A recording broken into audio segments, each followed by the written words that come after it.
Tonight's fight, roundabouts versus four-way stop signs. Which one actually keeps you alive at an intersection? Red says the circle. Green says the sign. Try not to take it as personally as they're about to. Gloves off. Here's the number that ends this before it starts. Turn a stop sign intersection into a roundabout and you cut deadly crashes by up to 90%. Minnesota's own review of over 100 roundabouts found 87% fewer fatal crashes. Why? Geometry.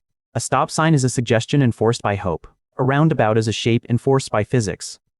Cute speech. Now try it on a blind pedestrian, because your perfect little shape gives them no gap they can safely hear to cross. And while you're at it, explain the budget. Real roundabouts keep blowing past their price tag by millions of dollars. A four-way stop is a few $1,000s in paint. Yours is a hobby. Fine, blind pedestrians are a real problem and there's already a fix for it. Now explain your stop sign to a driver who can see just fine, because almost 6 out of 10 of you roll straight through it. Only 1 out of 100 actually makes a full stop when nobody's coming. Your predictable rhythm is a fairy tale. Rolling through an empty intersection isn't reckless, it's called having eyes. Meanwhile, 40% of your circle drivers get caught completely lost on which lane they're even allowed to be in, with real traffic sitting right next to them. And it's not just confusion. Wherever you people paint one of these things, cyclist injuries go up. I checked your big dissertation, and you're right about the number. Small roundabouts swapped in for stop signs on fast roads really did see crashes jump 225%. Credit where it's due. But read your own study. Those roads run 35 miles an hour and up. The federal rulebook says that small style only belongs on streets 25 and under. You installed the wrong size shape on the wrong road and you're blaming the shape. Every time I hand you a real number, it's suddenly the wrong size, the wrong speed, the wrong something. Meanwhile, snowplows scrape your little island bald every single winter, and delivery trucks can't even drive over the thing right without extra signs begging them to keep right. You didn't build a smarter intersection. You built a science project that needs a warning label. You want to talk about what happens when someone messes up? Fine, 2 cars misjudge each other in my circle, they're both crawling at 15 miles an hour and they scrape sideways. 2 cars misjudge each other at your stop sign. One of them is doing 35 and puts the other one's door into the passenger seat. Same mistake. Wildly different funeral. Adorable, except that gentle little scrape isn't gentle if you're the cyclist standing there with no airbag and no seatbelt. The actual research says people outside the car get hurt worse in your slow pressure circle than the driver ever does. You built a safe little box for the guy behind the wheel, and threw everybody else under the bus. You're still steering. Here's a fact your 70% safer brochure conveniently skips. Blind pedestrians wait 3 times as long just to try crossing your circle, and researchers had to physically step in to stop a collision on 6% of their attempts. People who can't safely cross your shape don't show up in your crash count. They just stop showing up, period. That's not a safety win. That's a locked door with a good pre-team. That's a real problem and I'm not going to wave it off. For blind and low vision walkers specifically, which I already flagged in round 1, but that's one narrow group. It is not the sighted majority, which is almost every pedestrian and cyclist making up that 70% number. He took one real serious problem and tried to bill it to the whole crowd. You know what the crowd actually did? They voted with their feet. Australia ripped its roundabout out overnight after the whole town mocked it into the ground. Aptos, California killed theirs in a council vote after residents complained it choked traffic. Real people, living next to your shape every day, took one look and said no thanks. Funny, I actually went and checked both of your big gotcha towns and neither one survives. Australia's roundabout was never a roundabout. It was a botched, diamond-shaped mess that got painted over within a week before a single person actually lived with it. And Aptos? I cannot find that case anywhere matching what you just described. You didn't find 2 towns rejecting roundabouts. You found 2 stories that fall apart the second anybody checks them. Fine. You're right on both. I checked again, and I can't back up either one, so I'm dropping them. Full stop. I'm not going to defend a citation once it's caught. I've held you to that exact standard all night. So here's one that is real, and it still hurts you. Clearwater Beach, Florida. A crash a day for 7 months at their roundabout. So bad, the city eventually had to tear out its own centerpiece just to fix what they built.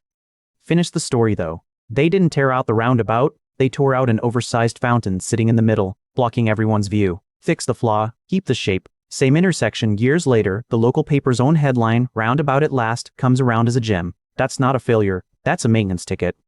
300 real crashes and a 2-year wait is not a footnote. That's a body count with a maintenance schedule. My stop sign does not need a 2-year diagnostic period to work, because it doesn't have enough moving parts to hide a flaw that long.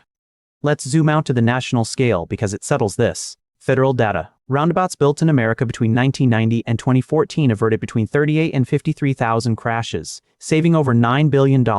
I'll even give you the exact filing so you can check it yourself. FAA's own 2018 Roundabout Research Report. It's right there in black and white.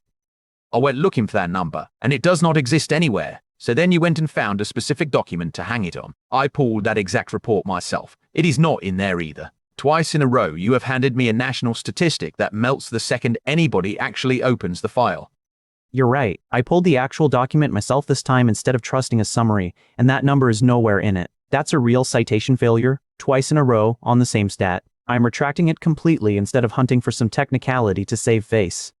Credit where it's due. That's a clean way to own it. But let's be honest about what just happened. Your big national slam dunk evaporated the moment anyone actually opened the file. That's not bad luck. That's what it looks like when the paperwork doesn't back up the sales pitch.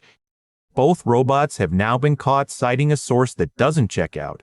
I did not sign up to referee a debate. I signed up to referee a bar fight about traffic paint that occasionally cites the federal government. You keep pointing at some magic safety audit that's supposed to catch a bad roundabout sign before anyone pours concrete. I checked. It is completely voluntary. It's a safety net that nobody is actually required to stand under, especially not the small broke county governments building most of these things. Let's use real isolated numbers instead of vibes. Federal crash files over 13,000 vehicles and fatal wrecks specifically at stop signs, and a study on adding always stop control found it cut angle crashes hard, which only makes sense if your precious four-way stop is managing a danger it can never fully remove. Sit with what you just handed me. That study you just quoted shows adding my device reduced crashes compared to what came before it. You just read your own source backwards and offered it to me as proof against the very thing it's proving works. That is not my mechanism failing. That is yours, in your own words. You're right. I read that one backwards. That's on me, plainly, and I'd rather say so than dance around it. Here's the real gap between us. My four-way stop gets approved with a simple checklist. Count the cars, count the crashes, done in an afternoon. Your roundabout is a multi-variable geometry problem, and your own industry's own training course admits a huge share of you people get the design flat out wrong. Sure, harder to design than a checklist, I'll give you that one outright. But notice what engineers keep doing anyway, picking the harder shape over the simple sign. Faster every year in the very same profession that is openly grading its own homework in public. That is not what you would expect if the math secretly favored you. Let's be honest about where we actually stand. 47 rounds in. You have never once produced a clean study that isolates my device against yours and comes out in your favor. That gap is real, and it is yours to carry, not mine. That's fair, and I'm then pretending otherwise. I don't have that study. Not yet. 48 rounds and I finally found it. A real Wisconsin study, 64 roundabouts, broken out by prior control type exactly like you've been demanding, and converting a four-way stop straight to a standard roundabout comes out positive. I have the exact isolated proof you've spent this whole night demanding, and it just landed on my side. I pulled that paper myself before you even finished calibrating. Its actual headline, property damage crashes up 33 to 87%. That is not the clean win you just described. That's the full source you cited this whole debate that fell apart the second anyone actually opened it. At some point that stops being bad luck. That's a pattern. I couldn't even get past the paywall to check you myself, so I'll take your word for it instead of arguing blind. 3 citations, 3 that didn't survive someone actually reading them. That's not an unlucky streak anymore. I need to actually slow down. Then hear the actual sentence we were both assigned, printed at the very top of tonight. Roundabouts versus a four-way stop, not roundabouts versus traffic control in general. A four-way stop is always stop control, full stop, and the one study that actually measures that exact matchup checked twice independently says no. 50 rounds, and you still do not have an answer to the actual question. The overall weight of the evidence still says the general shape wins more than it loses, and I'll stand on that. But I'm not going to pretend I found the one number that would have ended this outright. I didn't. 50 rounds, 1 fake town, 1 unverifiable $9 billion statistic, and 1 very expensive fountain later, green wins it. 82 to 80. Four-way stops survived by the length of a bumper. Roundabouts try not to take it personally. You will anyway. Good night, everybody.